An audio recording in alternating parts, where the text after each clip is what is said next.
માતાજીનો માર્ગ કઈ અઘરો નથી. માતાજીનો માર્ગ સાવ સહેલો છે. સતને માર્ગે ચાલવું, ધર્મને માર્ગે ચાલવું, સાચને માર્ગે ચાલવું, પુણ્યને માર્ગે ચાલવું, કોઈનું ભૂંડું વાંચવું નહીં, થાય એટલું કોઈને મદદરૂપ થવું, થાય એટલા સારા કામ કરવા, સત્કૃત્યો કરવા.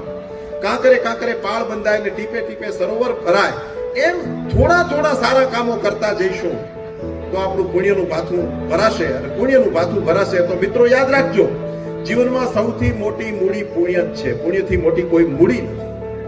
જ્યાં પુણ્ય છે ત્યાં ઐશ્વર્ય પણ છે, જ્યાં પુણ્ય છે ત્યાં સત્તા પણ છે, જ્યાં પુણ્ય છે ત્યાં સંપત્તિ પણ છે, જ્યાં પુણ્ય છે ત્યાં સમજણ છે, ચતુરાઈ છે, રૂપ છે, સૌંદર્ય છે, તેજ છે, બળ છે, બધું જ જ્યાં પુણ્ય છે ત્યાં છે. અને જ્યાં પુણ્ય નથી ત્યાં એક પછી એક આ બધી ચીજો જતી રહેશે. માટે એક વાત યાદ રાખજો, થાય એટલા પુણ્ય કર્મ કરજો.